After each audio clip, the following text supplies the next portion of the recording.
some nights where I had to corner, 7, 8 guys on one show type stuff was, and that was even in the UFC. We would have 8. It was our gym versus the world on some cards. Hey everybody, welcome back to another episode of the Combat Talk podcast. And as always, I'm your host Sophia. But today is a little different. We have UFC Hall of Famer and one of the biggest pioneers in MMA, one of the greatest coaches to ever live. He led one of the top 3 gyms in the MMA world. Ladies and gentlemen, today's guest is Pat Miletich.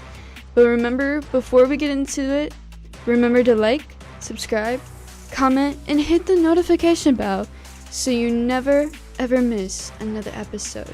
But without further ado, let's get into our interview. So the first thing that I want to talk about is the supplements, how important the supplements are. Well, I mean, that's a really wide-ranging question. And what are supplements, right? So years ago, food was grown with real minerals, real elements, real microbes, real biology. Over the last 50 years minimum, the vast majority of our food, about 95% of it, is grown with synthetic chemicals, right? So when we talk about chemicals, we talk about nitrogen that's used to make explosives. We talk about urea, which is used to make diesel fuel. We talk about insecticides that started out as humancides in warfare, and then antibiotics, herbicides, and fungicides, which kill the microorganisms and weeds and things like that. So we can go really deep into this, which I'll try not to do because I'm usually on podcasts these days talking about soil to human health a lot. And this pertains to athleticism and the ability to recover and, the ability to perform, obviously. So when we eat food grown with these chemicals, those foods, that old saying, let food be thy medicine and medicine be thy food. Well, it's hard for food to be medicine when it's not grown with real elements and real biology, and it's grown with synthetic chemicals. So it loses its properties to actually make you more efficient, make you more powerful, allow you to recover better, and to push the toxins out of your body. So thusly, because 95% of our food is grown with chemicals, 95% of our supplements are made in laboratories. So if you want real differences and you want to feel the needle move heavily, it's very important for people to understand where to get their supplements and who to buy them from and who to trust when it comes to these types of substances that you're going to put into your body. So now, me and you had a conversation about the injuries and stuff in different sports of where, maybe they get knee injuries or they get concussions and it takes a long time for them to recover. And it's crazy because I'm looking at the facts that I wrote down, and it's funny because the knee injuries in the rehab, you're not expected to come back until the next year. And the typical recovery time for maybe a sprain or, maybe a different type of knee injury is 8 to 12 months, and the Achilles is 9 to 12 months. And a lot of the recovery time, it's so long.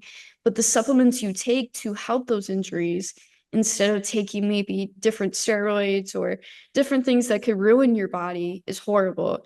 So I think the one important thing that I see about the supplement is kids my age too. They're so easy to look at maybe peptides or steroids and be like, yeah, I'm going to use that instead of a supplement because it's easier and all this stuff. And I don't think that's the right decision. But for you, why is the supplement so important maybe to anybody in any sport for recovery?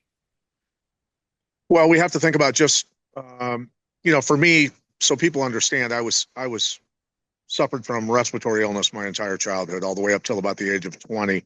I started researching heavily because I was tired of not being able to breathe. I was a very good wrestler. I just couldn't make it to the very top because I couldn't breathe. I was a very good football player. Less endurance needed in football, of course, but nonetheless, I really wanted to excel at wrestling, and that held me back. When you have damage to your DNA, damage to your cells, you're loaded with synthetic chemicals, inorganic metals, and other things that you're encumbered with. your body's going to develop inflammation. Inflammation can manifest in many different ways, whether that's joint problems, whether that's respiratory issues, whether that's even heart problems, digestive issues, mental clarity, a lot of different areas where it will manifest depending on your genetics. So if you guys were eating the same food and drinking the same water as your neighbors, because their genetics are different, those toxins might affect them in their digestive system, and they have all kinds of problems where your family might manifest it in respiratory problems, right?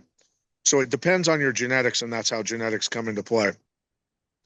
Things like antioxidants, which come from berries and fruit and vegetables that are grown with real nutrients, real elements, real what we call inputs in soil health talk, have those medicinal properties and the ability to chelate toxins out of your cells and the ability to assist in repairing your damaged DNA. And once you understand that and feel it, and when it happens, there's a lot of people that I've dealt with who feel like they didn't have any health issues whatsoever. And after a couple of weeks of being on particular products, they'll say, I can breathe deeper than I had no idea I had respiratory problems. I had no idea I had energy problems. All these different things. And a lot of world-class athletes and a lot of long-distance runners, triathletes, ultra runners, people like that who run 100 miles at one time, they're the people that go, okay, this is making a massive difference. So the real, as opposed to the synthetic, and again, the peptides and the steroids, you might get short-term gains out of those, but it's not going to last. Your receptors are going to burn out and you're going to have problems.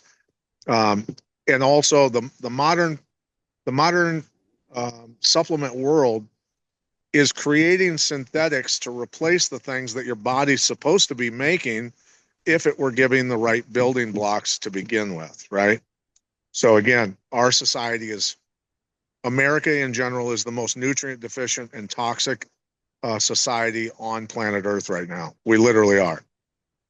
So now with you saying that, to kind of take it into a different aspect, everybody knows Pat Miletich as the world-class coach and the fighter that pioneered this sport, basically. And I'm going to give you your props because you deserve it.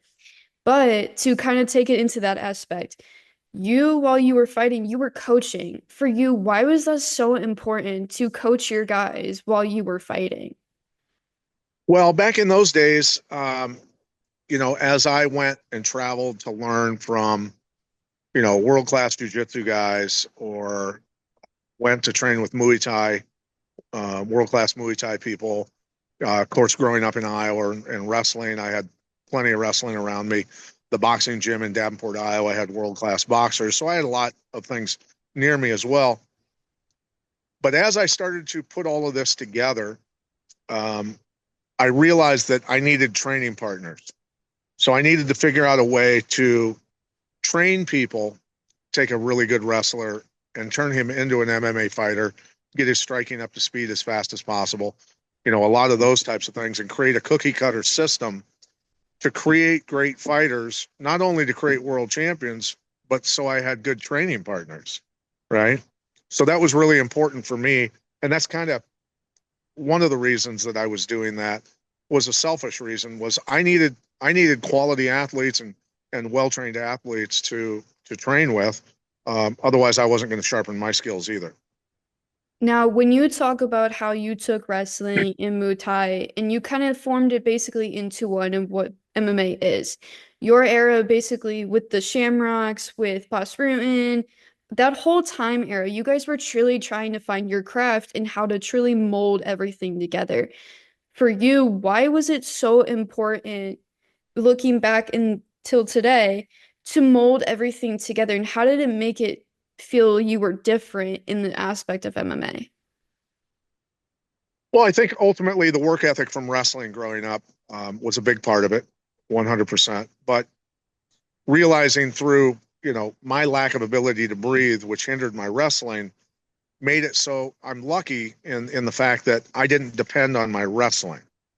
I recognized that I needed to be proficient in as many areas as possible, and that being literally Shoreiru karate, which I've got a fourth degree black belt in wrestling, in boxing, in Muay Thai, in Sambo, in all these different arts, and then understand which ones put you in which techniques from each art put you in jeopardy in a real fight and which ones did not. Because there's a lot of jujitsu that you would never use in a real fight, right? There's a lot of karate you would never use in a real fight. There's a lot of techniques from a lot of different martial arts that you can't use in a modern day uh, life-threatening situation or in a cage because it'll get you run over like a truck, right? It'll get you hurt. So it was the common sense that I had to put together the effective techniques and be able to create the network and the transitions and what fit where and when and all those different things is really how that all came together. So your gym, MFS, you had many athletes and many world champs and even fighters that weren't even champs that were the greatest of all time. I mean, we have Jeremy Horn, we have Tim Sylvia, Matt Hughes, Jens Pulver, and so many more.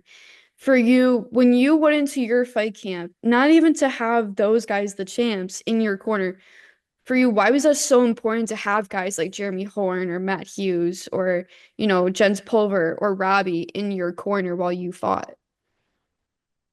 Well, I mean, look, they had been through the fire with me, of course. They had done the training, they had run the hills over and over, they had done the rounds of sparring, they had tortured themselves, in the strength and conditioning aspects and had a lot of knowledge as well. So, I mean, very, it's very important. You don't go into war without people that have been to war, right? So that's really what it comes down to. Now, going into that aspect a little bit, for you, MFS was known for, I know we talked about this a little bit, but the different types of sparring. For you, when you see a lot of the fighters today do maybe train up different aspects of fighting, for you, back when you guys were all training together, whether you were done fighting or still fighting, what are some of the differences that maybe you see today with different fighters compared to when you guys? And for you, why do you think the different types of sparring is so important? Well, it's just like if I'm a runner, like ultra runners, which I've done some running. My longest run 75 miles. Um, there's speed work involved, right? So you're doing a mile repeats, you're doing half mile repeats for speed, you're doing quarters, you're doing stadium runs, stadium stairs. You're doing a lot of different types of running for a 100-mile event, right? Or a 50-mile event. So when it comes to sparring or wrestling or jujitsu or any of these things, there's times when, there's flow drills, there's times when there's technique, there's time when there's endurance work, and there's times for, you know, fight speed, intense, all out sparring, right? And the thing is that I've noticed modern MMA, uh, generally from what I see, is they're wearing MMA gloves.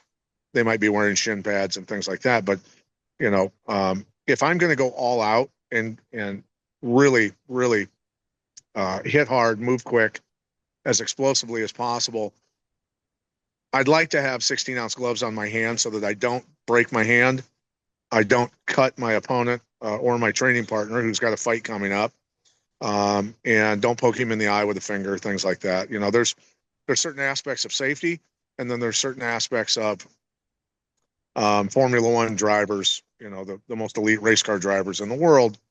When they do time trials, they're driving all out. When they're doing testing on a track with a race car, they're driving all out at different times.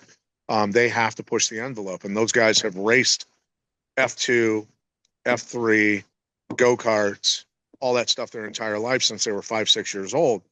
They've been driving hard their whole lives, right? So to think that to go into a cage and fight a world-class athlete and have not done any real hard, full-speed sparring, while, taking the aspect of that guy's got to get to the fight and make his money at the same time, all those things need to be considered, right?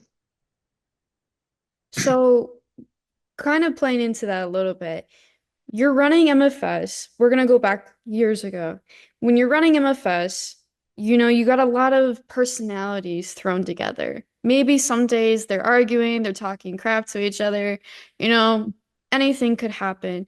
For you, how did you really maintain calmness and just control over these guys and just make sure they were getting their work done, they were getting ready for a fight, or even if they weren't getting ready for a fight, they made sure they could work together and they could get the job done. For you mentally, how did that kind of change in your perspective? Well, there was a time when there was 45, 50 guys that were all ranked in the top 10 in the world in different weight divisions in the same room, along with, a lot of other people that were training at the time. When you get that many alpha personalities together, it's not always going to go smooth. Um, but a pecking order is created through sparring, through grappling, through wrestling. Um, and people learn to respect each other. And, in a gym with that many world-class fighters, there's not, there's really never a week you're going to get through without getting your ass handed to you. So that's where the respect comes from. So there's many times when my name was on the building, I didn't do well that day. There's many times, that a Matt Hughes or a Jens Pulver or a Spencer Fisher or a Robbie Lawler didn't necessarily do well on a particular day, and that keeps you honest, that keeps you respectful, and keeps you sharp. To be honest with you. So when you talk about that and we talk about MFS, the reputation mainly, and you can go into it too. A lot of people, when we talk about MFS, it's known as the no BS gym. You're going to get a reality check real quick if you want to fight or not, because you guys don't have the time to just waste on somebody that, maybe watches UFC or MMA and they say, oh yeah, I can do it. You guys never really were about that. You didn't want to waste time like anybody else. For you, why was that so important to have the no BS in your gym? Well, there were a lot of fighters that came from around the country and around the world that trained at our gym, and more times than not, the vast majority, after about 3 to 4 days, were gone. They packed up and went back home and realized they weren't ready. And those guys were already, you know, professional fighters most of the time. So it was a very intense room. Everybody raised each other's levels, endurance wise, strength and conditioning stuff, technique, and intensity. And so most people that came from around the country and around the world did not have a room full of killers. They might have been the big fish in a little pond and weren't used to the constant pressure and intensity from every training partner that they went with. And so people would wash out pretty quick. The biggest lesson I learned, even though I already had the work ethic and the intensity because of wrestling and growing up in Iowa, I was invited when I was really very new as far as a UFC champ. Not long after I had won the 4-man tournament, when I get invited to Chicago to a kickboxing event. And one of the fights, I was sitting ringside as a special guest, and I was watching the fights. And a kid that was overweight, out of shape, should have never been in the ring, collapsed in the ring. And the referee jumped on him and started giving chest compressions. His heart had stopped. We didn't know that at the time, and he had stopped breathing. Well, I jumped into the ring and told the referee to stop giving chest compressions, and I'll try not to make this too long, but it left a lasting impression on me. I pushed the referee away and said, stop, I've got to check for a heart rate before you start chest compressions. And I was feeling for a pulse, and the referee started doing it again, and I pushed him away, and I said, you got to let me check for a pulse. And at that moment, the kid stretched out and stopped breathing completely.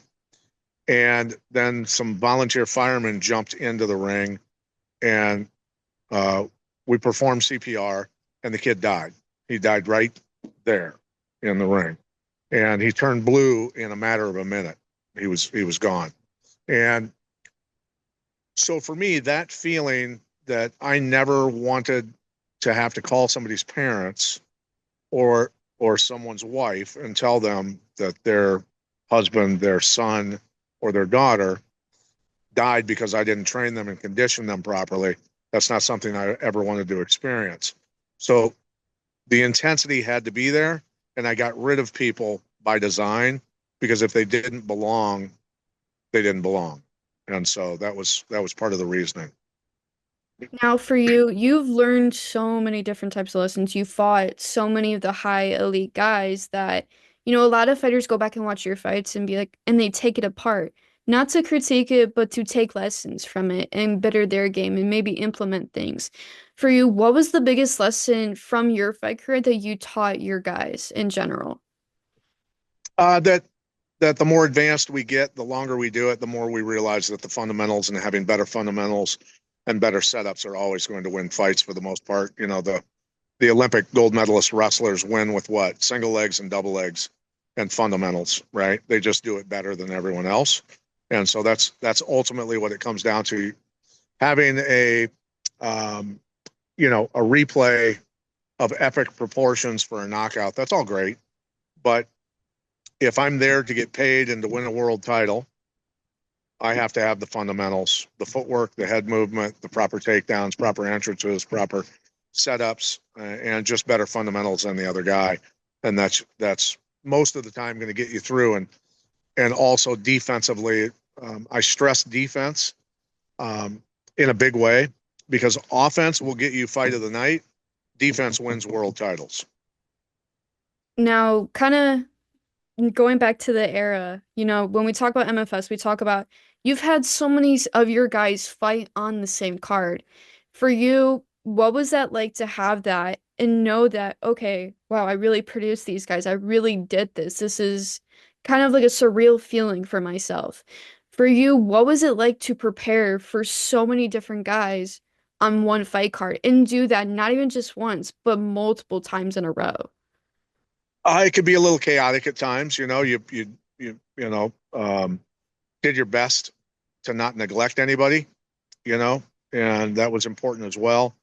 And more than anything, what I remember from nights where I had to corner, 7, 8 guys in on one show type stuff was, and that was even in the UFC. We would have 8. It was our gym versus the world on some cards, and we came out on top every time. But it was more that I was going to lose my voice about the third or fourth fight, and then Jeremy Horn or whoever else was in the corner with me was going to have to take over. I would have to literally speak to them, and they would have to scream it because I would lose my voice by the third or fourth fight. So Wait, before we continue on with the video, I have an exciting announcement.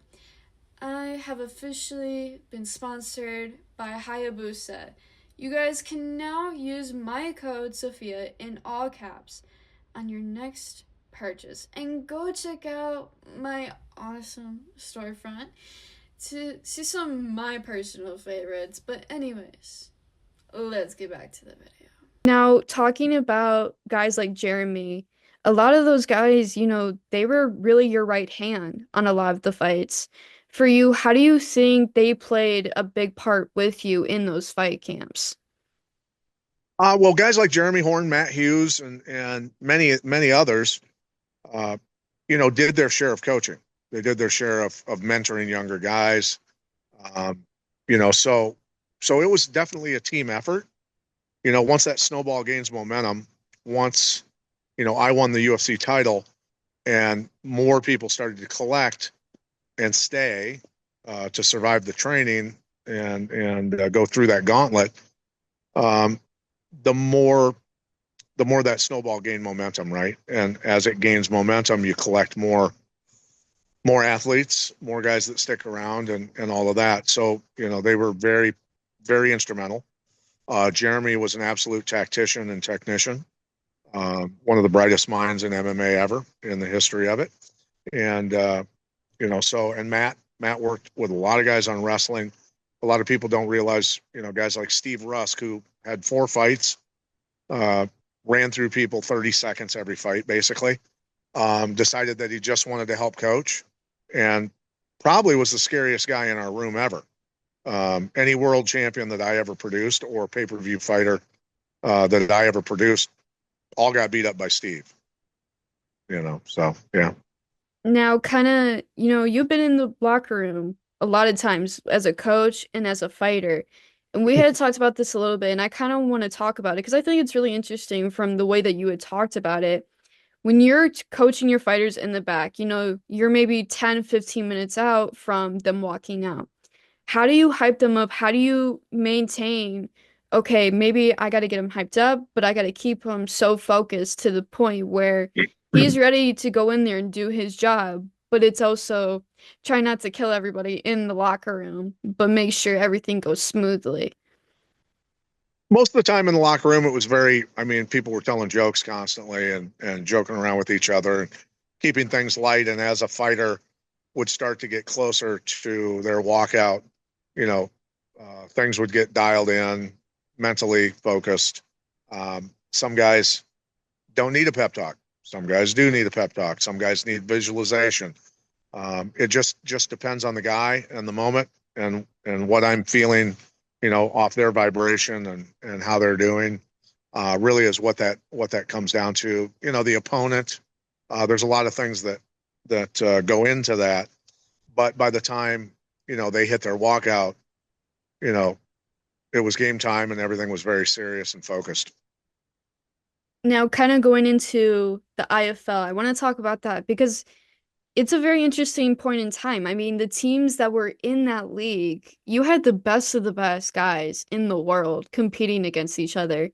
For you, being a coach in the IFL, having the team that you had, I mean, you had some of the best guys in the world, I mean, monsters of athletes. For you, why was that so important to have your guys in the IFL with you? Well, those guys were very young. Most of my guys were already in the UFC and then smaller shows.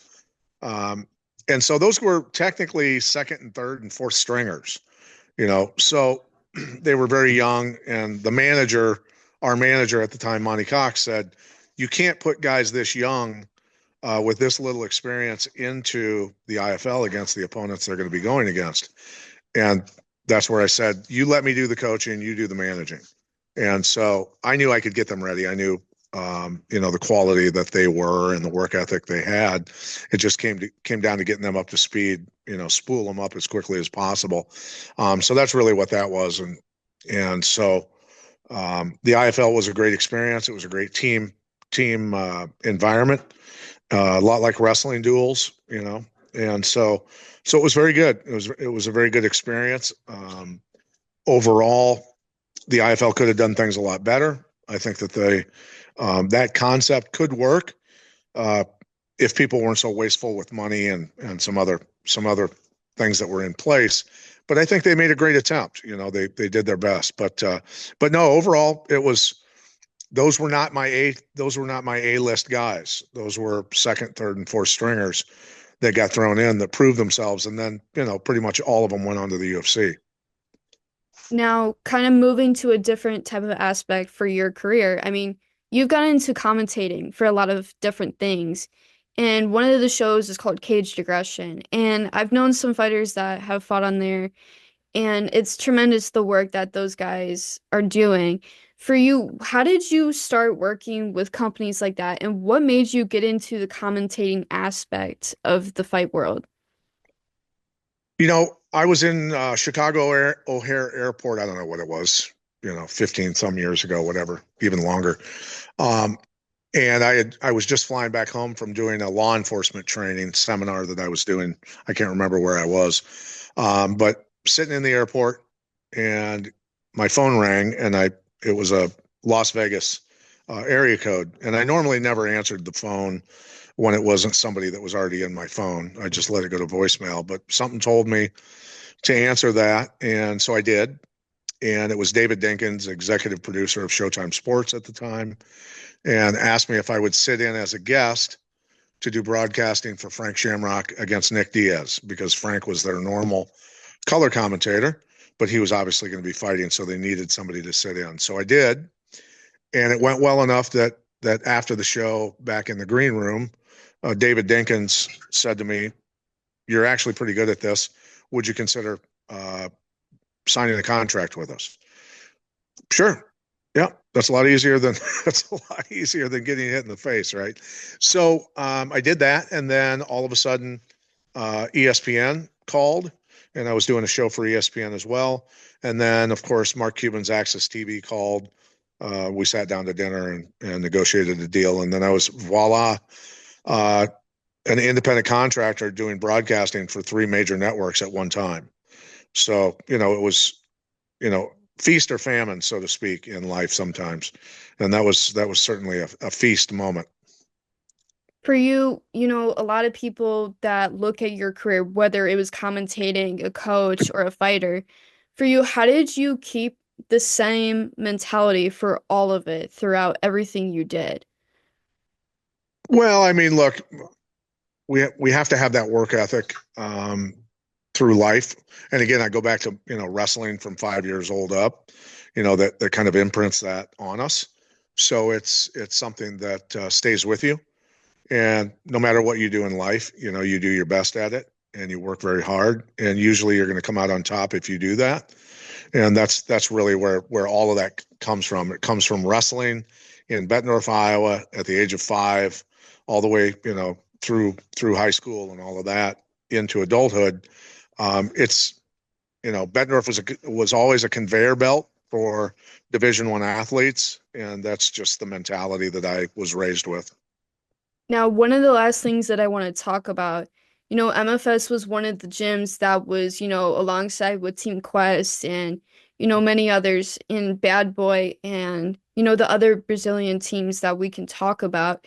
For you, what was it like to have your gym be known as one of the greatest? And did you feel at the time, having those champs at the time, fighting and having those guys be the best of the best, did you know at the time that you guys really were, the top tier gym in this sport? Um, Look, there was a lot of respect for the shoot box team, for Team Quest, you know um, for all those guys, the Lions Den. Look, a lot of dangerous people, and you had to respect them. But when it came time to climb in the cage, it was like the Wild West back then, right? So the gunslingers, got in there and did it, and most of the time we came out on top. Not always, but most of the time. And it comes down to, uh, a lot of people are afraid to face their fears. A lot of people don't face their fears ever in life. Um, and I would not say that that climbing in a cage is the only version of facing a fear. I mean, there's a lot of different fears that people have when confronting fears and walking out by yourself, well, with your team, but walking into a cage by yourself and having a gate locked behind you with a pretty scary human being standing on the other side. Um, there can be real fear at times. Am I ready? Is my endurance good enough? Is my technique good enough? Can I stop this? Can I implement this? Those are unknowns, and you're naked in front of the world, in front of thousands of people in an arena and on worldwide TV. You can't hide, right? So that's really what it comes down to, and what I try to stress to people is do our best to face our fears in life, no matter what those fears are, and you'll walk a lot freer with a lot less weight on your shoulders once you do. Now, my second and last question for you, wrestling was a big part of your career. And I think when we talk about wrestling in the MMA world, it's probably the best foundation you can have. And, you had the Iowa wrestlers come in and work with you guys, or you would go and work with them. How beneficial to you was that for your career and the guys that you had coaching to work with them? Well, I would say when you grow up in Iowa as a kid, you looked at I and many wrestlers nationwide really looked at Dan Gable and the Iowa Hawkeyes at the time as the pinnacle of wrestling. Um, I never really idolized athletes. I have to say I did idolize Dan Gable. His work ethic was, I mean, nobody had his work ethic. He was more driven than any human that probably I've ever known.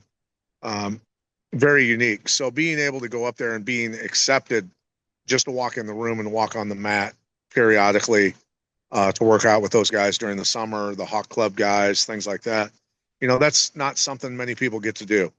And so, that's something that I'll always remember. And I can tell you that back in those days, just the warm-ups would destroy you. So not just the practice, but but just the warm-ups were very difficult. So yeah, it's just a different level. It's when you're pursuing, to be the elite, you want to rub elbows with the elite. You want the intensity. You want to experience what it is they do that makes them unique, right?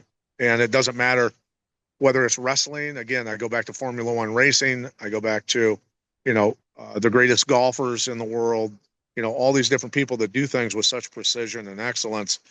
I've always been amazed with those people that do things the best in the world. So. Now, the last thing that I want to ask you is, looking back on everything you've done, if there is something you could go back and tell yourself before you were the first time UFC welterweight champ and before you started coaching, what would be your message to that Pat Miletich? To continue doing things for people and never have expectations for what will come back the other way. Now, if people want to reach you or they want to watch your channel, they want to get the supplements, where can they go and do that? They can find us, our products at cellsaviors.org. They can follow me at Pat Miletich, PJ Miletich on Instagram and Facebook, things like that. And they can also go to Rumble or any other platform and look up the Pat Miletich Show, which is my podcast. And they'll get a lot more information on, soil to human health and a lot of other things going on in the world today that'll assist them in navigating a pretty crazy world. Well, Pat, I appreciate your time. I really do appreciate this because this means the world to me. Well, guys, I hope you enjoyed the interview because I know I did, but I will be putting all of his socials and the links in the bio, and you guys can go check it out. But as always, I'm your host, Sophia, and remember to like, subscribe, comment, and hit the notification bell so you never ever miss another episode. Bye-bye, guys.